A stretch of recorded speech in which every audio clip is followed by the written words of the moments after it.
ubutabera politike na diplomasi Jérôme Munyentwari kuri stade d'Ornité aho M23 igiye kutwereka igikundi cyangwa se imbaga y'abagizi ba nabi bamaze imisi bari koroza muri uyu mujyi wa Goma bagiye kutwereka mu byukuri byinshi bitandukanye hagiye bakora ibyaha bitandukanye batwereke imbunda zabo ngize hano urabona umuvugizi wa M23 w'ishami ry'igisirikare Lieutenant Colonel Willy Ngoma hari ubuyobozi muri rusange bw'umujyi wa Goma. Alors que les Congolais avaient des cartes qui même la figure ne voyait pas. Carte spéciale pour le FDLR. Carte spéciale. Carte spéciale pour le FDLR. Ça, je dois garder ça pour témoigner.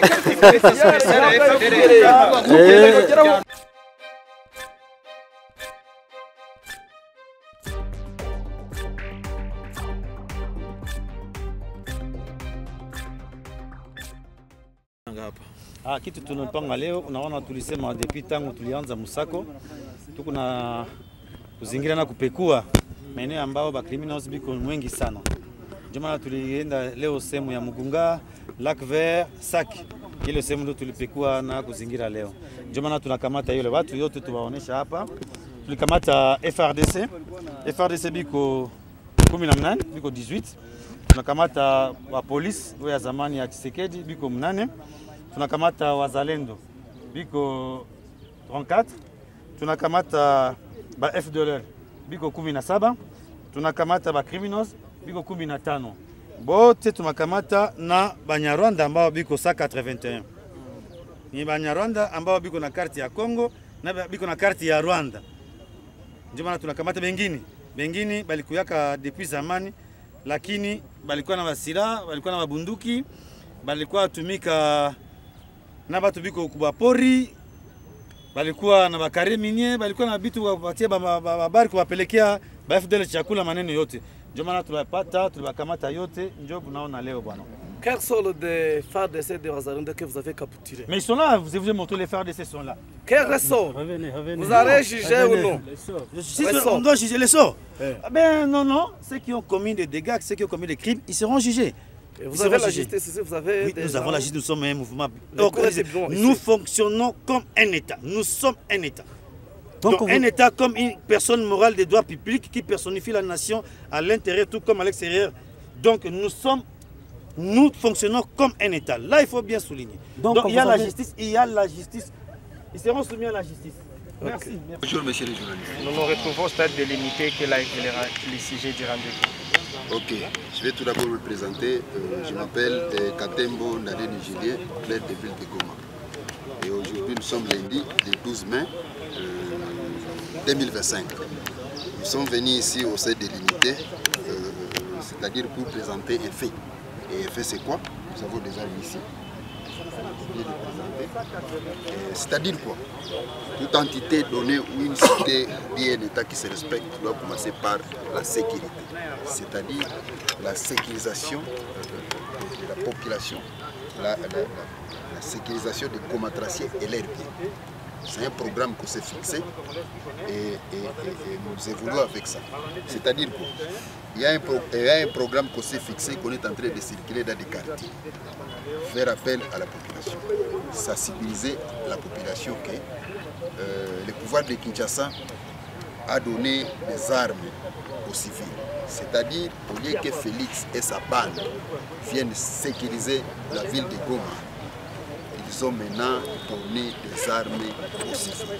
Et ces armes ont été données aux civils sans formation, des amateurs, donc sans aucun mécanisme, sans aucun programme, sans aucune formation pour garder ces armes. Ces armes, au lieu de sécuriser notre population, ce sont ces armes qui sont en train de tuer notre population. C'est-à-dire que, je vais aller un peu plus loin, vous savez, s'il s'agirait de l'effectif pour sécuriser la ville de Goma, la ville de Goma devait être la ville la mieux sécurisée au monde. Parce qu'ici, il y avait les FARDC. Le système de défense congolais s'appelle FARDC. Avec leurs alliés maintenant, FARDC, leurs supplétifs. FARDC, Wazalendo, mercenaires roumains, Samir, Sadek, les FDLR, les Burundais, tous ici à Goma. Plus de 30 à 40 000 hommes. C'est pourquoi je me dis ici, s'il s'agirait de l'effectif pour sécuriser la ville de Goma devrait être la ville la mieux sécurisée au monde. Hélas, la ville de Goma était la ville la moins insécurisée au monde, à cause de ces désordres. C'est-à-dire, avec tout ça. Bon, muraboneza? Twagira ngo tubereke noneho abantu buri groupe ifite uyihagarariye. Kila mtu anakuwa anasema jina yake, grade yake, groupe yenyewe anasimamia. Ndio biso buri muntu arazivuga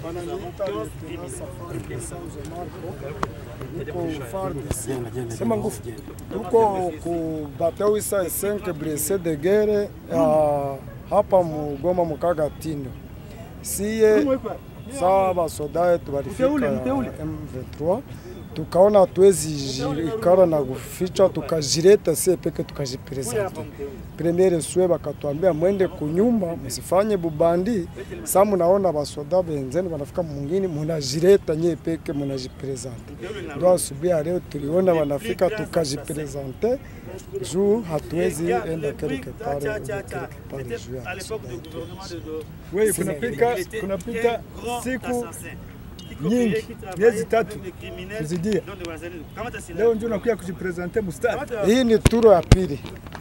Kujipresenter pale mseserika pale kwa Adventiste tena kwa basoda yetu ya hii turu ya pili banakuwa kufika Sake pale kimwaka juu tulikuwa tulishajikaria kunyumba tuko barimaje tunarudia uzi Kinyarwanda ndakizi cyane wavuze mu Kinyarwanda ubwo nibwo tubonye abasirikare bacu bageze gushaka ibibi biri mu karere hejuru kwica abantu no kuhotera abantu twe turizana turavuga ati kuko bwa mbere baturekuye na nubu turazigera hari abagira ute baturekure visa kuko nta kibazo dufitanye n'umuntu nta n'ikintu basanze mu nzu zacu ubwo niyo soldat ya Kongo webilingana na ebilingara rubalingana na komaki wa tokomaki mokormo wa na seserika to mwana n'abaningana biso bakomi kogomora mboka nde ba yebisibino ndenge mo rongori kaka bateni na bino na botine mo pesi biso mozonga epe na bino ne mozaba marade chronique na blessé de guerre mokende kaka epe na bino mo ibari susute soki mo moni basoda na biso bakomi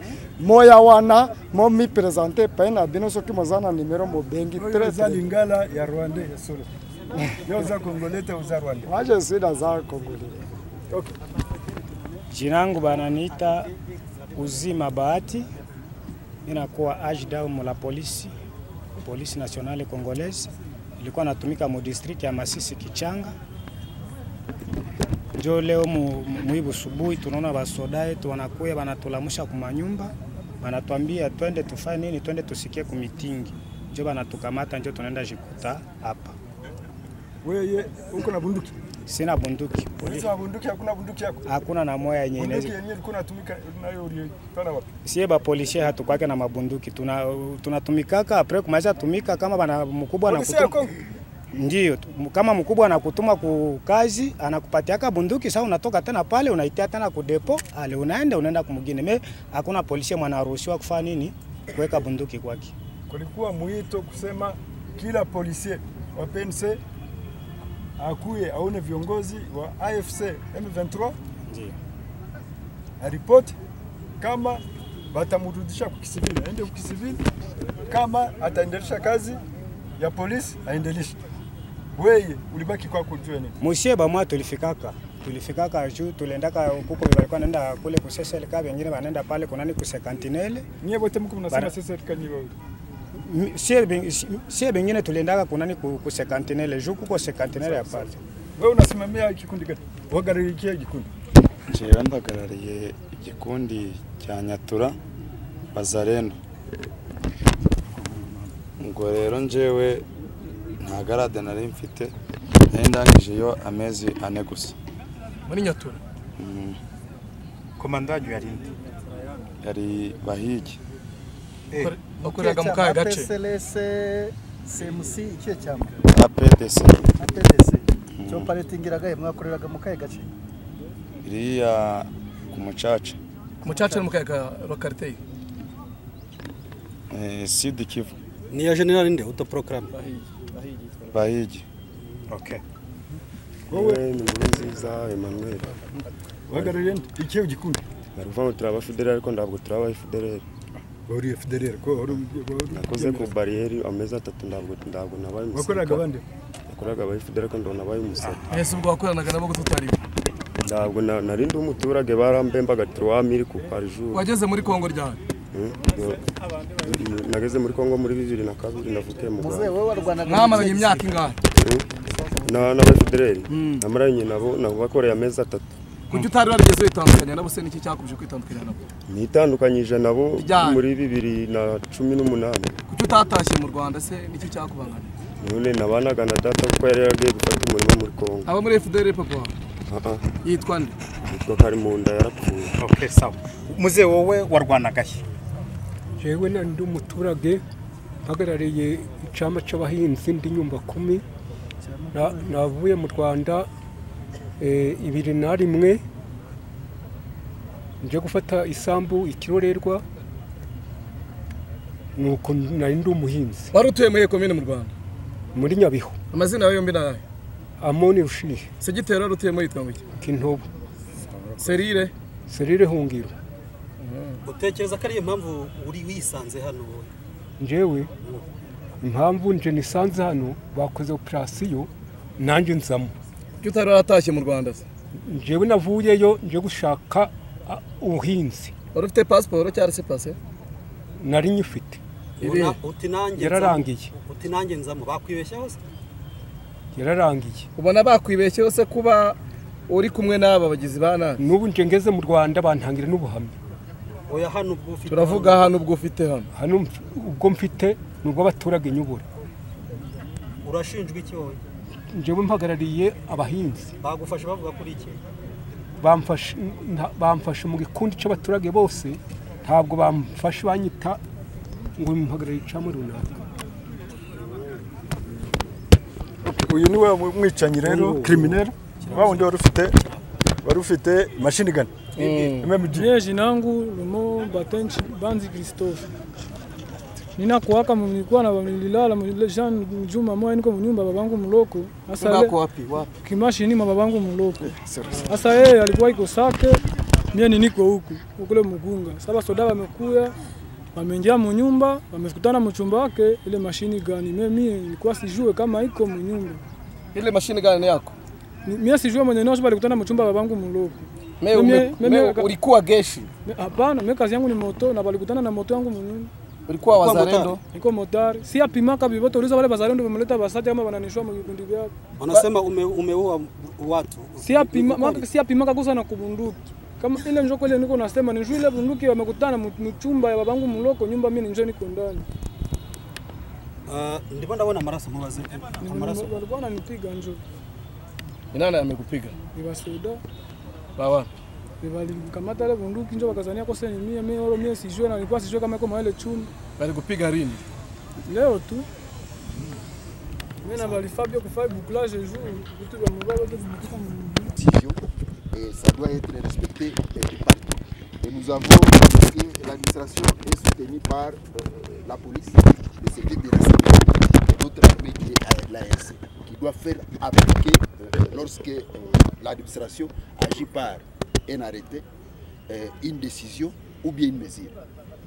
Merci. Monsieur le maire de la République, merci. On va voir la précision sur la quantité saisie parce que je vois ici il n'y a que 2 cartons. Oui, voilà. On a fait un peu de bouclage. C'est dans ce bouclage qu'on vient de ramasser ces vieux papas, ces jeunes papas en train de vendre ça à la population. Tout d'abord, vous comprenez que ce ne sont pas des Congolais, ce sont des étrangers, des Rwandais. Maintenant, ils appliquent ça. Et ce sont eux qui sont en train de pirater ça. Donc ils ont maintenant des usines qui sont en train de pirater ça ici. La plupart de ces boissons ne proviennent pas de l'Ouganda. C'est construit ici, c'est transformé ici. Ici à Goma, dans la ville de Goma. C'est pourquoi nous disons que ça doit cesser. Parce que ça, c'est pour détruire notre jeunesse.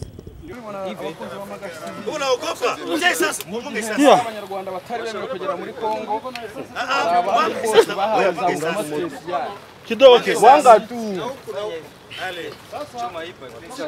Voilà, voilà. Washa carton. Allez. Allez. Washa carton tout. Voilà. Alors. OK.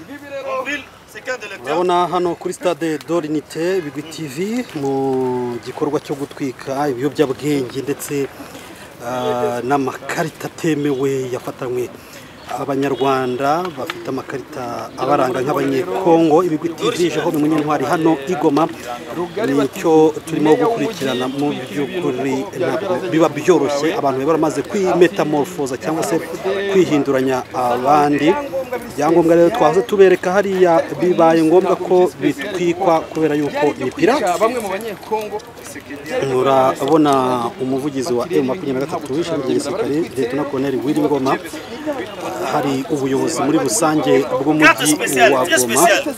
Alors que les Congolais avaient des cartes qui même la figure ne voyait pas. Carte spéciale pour le FDLR. Carte spéciale.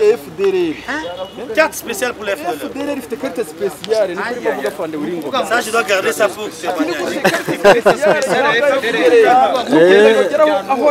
aba FDLR bagiye bahabwa amakarita bakibera abanyekongo neza. yarasobanuye iki? Flo, original. Ni kusema hii carte special ya FDLR anapashwa enda Kongo nzima yote. Nzima anatembea kwa nyumba ya Tshisekedi anaenda nakula na Tshisekedi.